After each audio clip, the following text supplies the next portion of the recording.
I have 1 gallon of raw whole milk. If I haven't shaken it up too much, nope, I have, but the cream line was like here. It's awesome. I am going to pour this into my pot here on the stove, and we're gonna heat this up to 106 degrees. Whenever I'm working with raw milk, sometimes the cream does stick, so I pour about half out, put the lid back on, shake it up, and that makes sure you don't lose any of that wonderful cream. Now that our milk is in the pot, we're gonna just keep an eye on that. I have my burner on medium heat. Right now, the milk is 45 degrees. It just came out of the refrigerator. I'm gonna use my large slotted cheese spoon to just stir this occasionally, making sure that nothing is burning, sticking to the bottom, getting too hot. We wanna get this up to 106 degrees. So, welcome, I'm Amanda. This is the Happy Homestead, and today, I know a lot of you are waiting for this, and I'm really excited about this. This is the June installment of the Homemade Dairy Challenge, where every month we're taking a raw gallon of milk and we're turning it into something delectable, something that maybe you would normally buy at the store, maybe not, but giving you some skills to be able to turn that milk into something usable, like yogurt, chef style cheese, cream cheese, cultured butter, etc. You can go back and through the playlist we've done thus far and follow along for the rest of the year. So for June, Primo Sale. We're making cheese. We're going to make a fresh Italian cheese. It is called, and I have to say it with the Italian accent, because it is not sexy if you say Primo Sale. It don't work. Primo Sale. And so this is a fresh Italian cheese. It is not aged, and we're not going to be using a cheese press. I am using some ricotta, excuse me, not ricotta, ricotta. Some ricotta molds. You can get these relatively inexpensive on Amazon. I buy mine from New England Cheese Making Company. That's where I buy all of my cheese making supplies. You could probably use some sort of colander if you had that. That was more of kind of the straight edge shape and not, you know, the bowl. So be creative if you want to see what you have in your house. But our ricotta colander is best for this. It is, like I said, a fresh cheese. It's not being aged. So we're going to make this today, and then it'll be ready to eat tomorrow. And so usually this is done, you can find Primo Sale in all kinds of Italian markets. It's made fresh daily, and it can last in your refrigerator for about up to a week. Probably longer, the longer you let the curds dry. The more moisture that comes out, the drier the cheese, the longer it will last. But I would say up to a week is probably a good bet. This recipe is not in the home cheese making book that I normally follow, but it is a recipe that is on the New England Cheese Making Company's website. And that is cheesemaking.com. So simple, so easy. And again, Primo Sale or Primo Sale, if you want to kind of understand how to spell it, Primo Sale. But I know so many of you have been really looking forward to learning to make cheese. And let me tell you, it is a worthwhile endeavor. And so with us starting with this fresh cheese that requires minimal involvement, minimal time, minimal equipment, I think it's a great way to dip your toe in. Now again, the difference with this recipe is we're not using a freeze-dried culture like we normally do. We're using yogurt. This is homemade yogurt. And this is the exact yogurt that we used and made in one of the previous months. I mean, not that exact jar, mind you, because I'm making yogurt every couple of weeks. But this is exactly what I showed you how to make. That's what this is. And so I just used the sweet yogurt culture from cheesemaking.com. I think that yogurt I made 5 or 6 days ago. And so we're gonna use that as our culture for our Primo Sale. Now in the recipe, it says Bulgarian yogurt. You can buy Bulgarian yogurt culture and make that. Sometimes in the store, you can actually find Bulgarian yogurt and you can use that. The recipe also states if you're using a different prepared yogurt, you're just gonna let it sit to culture a little bit longer. It was 30 minutes if you're using Bulgarian, any other yogurt, 60 minutes. So we're gonna let ours sit for 60. I have yogurt, it's homemade. It is as pure as it can possibly be, made with raw milk and good cultures.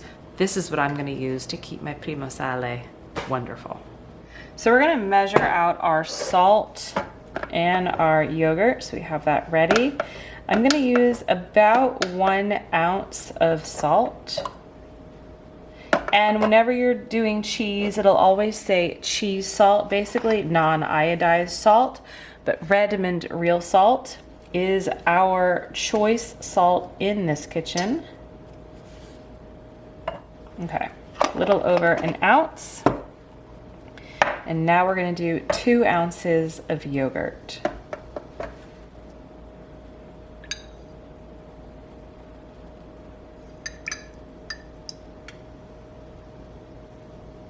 Close enough, a little over 2. All right, let's check our temperature. Oh, 107. Turn the burner off. I'm just gonna move it off of that hot burner. We're going to add in our salt first. Make sure I don't have any big clumps here.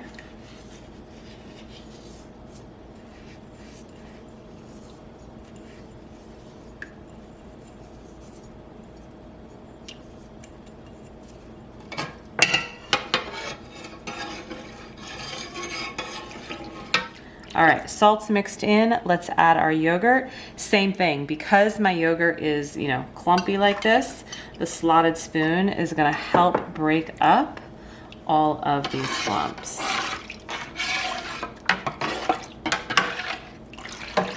And if I start to pull up some big ones, I just kind of use my fingers and smush it through the holes a little bit to help break it up.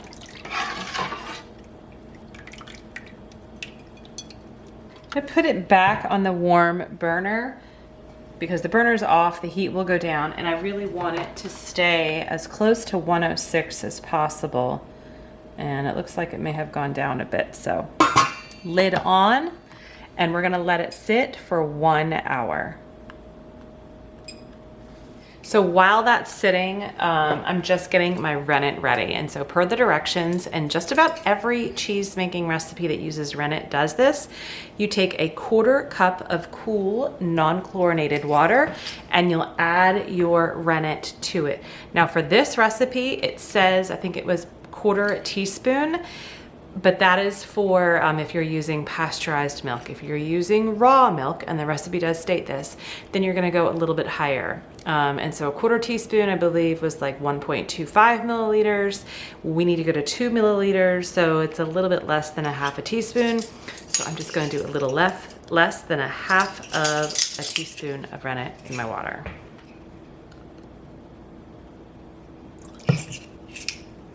Or a full 1/2 teaspoon because it came out rather fast. Regardless, it'll be okay. If you've been following along with the channel, you'll know a lot of my motto in the kitchen and in life is, it'll be okay. Okay, our hour is up. The milk is, I can't say it's cultured, right? The culturing continues, but it's the process is underway. We're gonna take our 1/4 cup of cool, non-chlorinated water, remember that we already add our rennet into, and we're gonna stir this around. You can kind of see the cream has risen to the top a bit, so it's really important to mix thoroughly. You want to go back and forth and up and down. The recipe says to let the rennet sit for about 30 to 40 minutes. And if you check and it's not quite set, to let it go for another 10 to 20 minutes. I am probably gonna go for about a good 45 minutes, and then we will come back and check. Now remember, I added just a tad bit more rennet, which in this case, not a bad thing at all, because it'll just hopefully help it set a little quicker. But I'm gonna go for 45 minutes.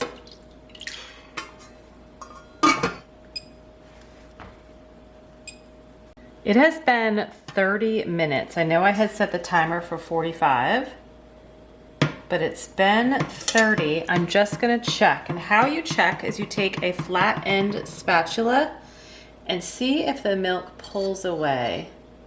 It does. It's kind of like a mass in its own. Can you guys see how it's pulling away?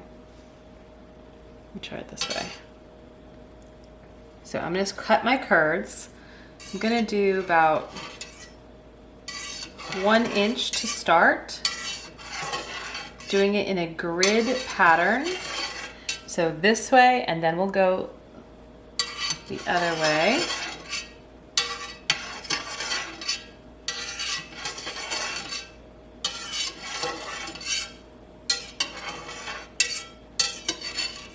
Okay, my curds kind of moved, but I'm gonna go the opposite way now.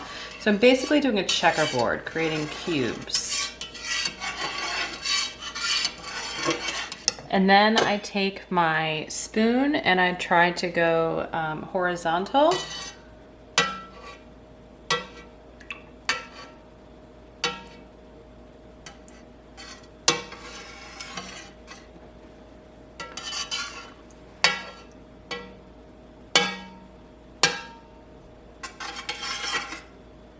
But the end result is that we should have cubes. Now some might be larger than others, but everything has been cut.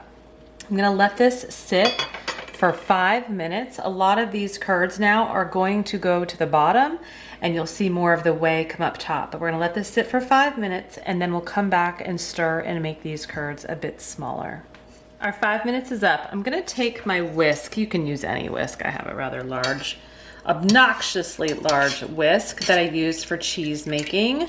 Whenever I need to cut my curds a lot smaller, I find it so much easier to use a whisk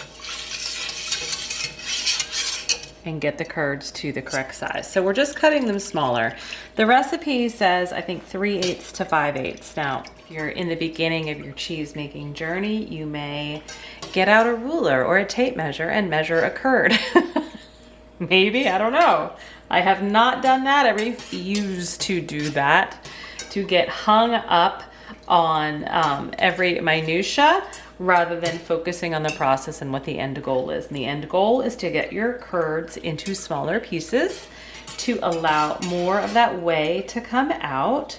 I'm going to let these sit for another 5 minutes. I'll check the temperature here. We want to be as close to 106. Yeah, we're at 96. So I'm going to go ahead and put my burner on very low just to start bringing the heat up. But we're going to let this sit and then we're going to start to stir for about 10 to 20 minutes. Again, the stirring with the heat, releasing more whey. All right, my temperature is back up. I've been kind of stirring this sporadically for about 15 minutes. I'm gonna let this sit for 5 minutes because I want the curds to go to the bottom of the pan as much as possible. Allow that whey to be up top, and we're gonna pour some of that whey out, and then we're gonna ladle our curds into our baskets. So we don't really see any of the curds. They are more at the bottom. I'm going to very carefully pour off as much whey as I can, and then we'll ladle our curds into our molds.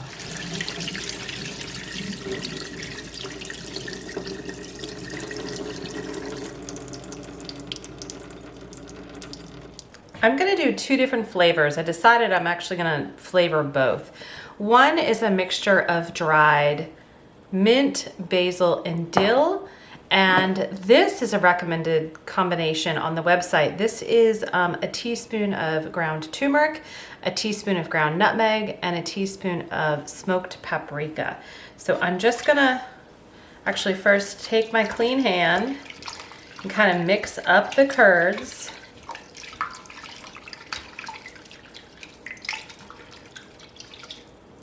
And now we're going to ladle them in. So I'm gonna start with one, and I'm just gonna start alternating with some of my herbs as far as layering them in.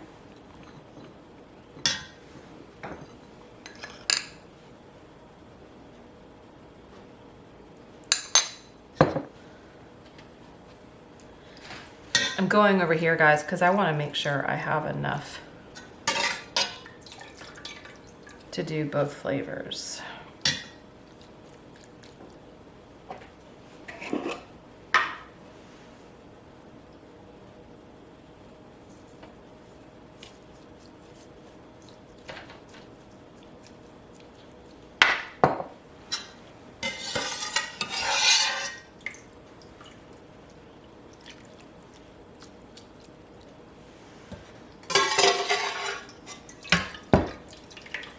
Okay, that's all the curd. So they didn't really come on top of the basket, but I'm not worried about it. They are going to compress. And so this is probably gonna compress by at least a third as everything drains out. But what I was saying is you don't have to push anything on. You don't have to put anything on top to weigh this down. It's just naturally going to be draining out. And occasionally I'll need to go and just kind of tip the whey out of my pan, but we're gonna let this sit at room temp until this really comes down by about a third. So our cheeses have definitely consolidated. We are gonna start doing some flips. We're gonna turn this about 3 times with about 30 minutes in between. And so how we do that is just very carefully flip it and put the top on the bottom.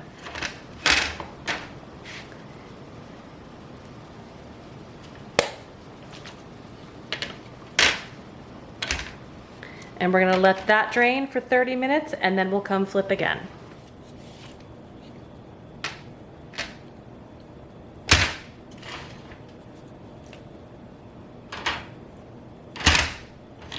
So our cheeses have been draining here in their forms. I have flipped them about 3 times.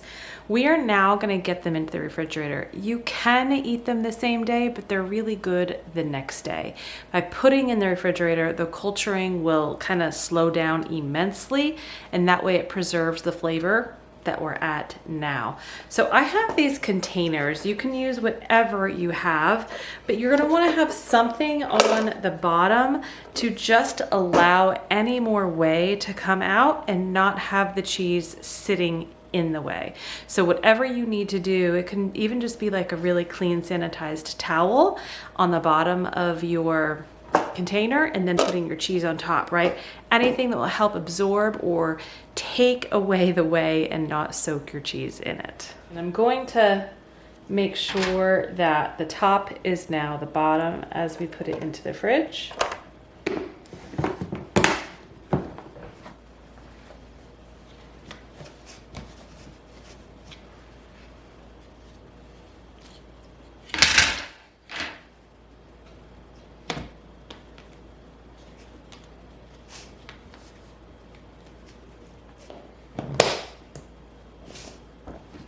So they are in the fridge. We'll come back tomorrow and try them out.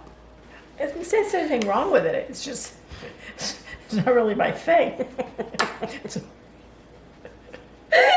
Well, what are you gonna do when you're not feeling well? Are you gonna make me eat a whole peach? I already had 2 this morning.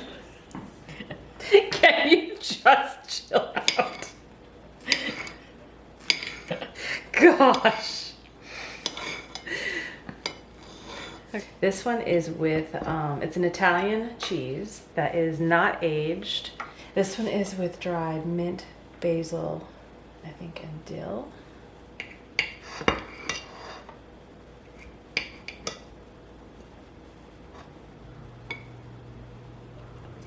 There's also a Primo Sale, but this is turmeric, paprika, and nutmeg, which sounds like an odd combination, but it was highly recommended. And I guess it's a popular combination in Italy. I'm gonna try this. Now your face will be in Oh, I it. don't wanna be in it. Why? Because I don't look good. You look fine. I look like crap half the time. Okay. Okay. Yeah.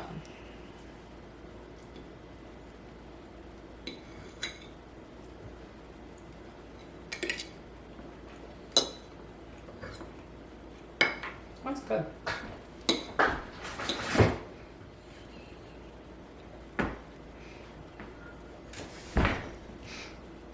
trying to decide what it tastes like. I don't taste anything. Mint? Yeah, there's mint, basil, and dill. It's really good with the peach too. Mm-hmm. Yeah. That's good. Different. It's different. Yeah, it's okay. I'm gonna try the turmeric one.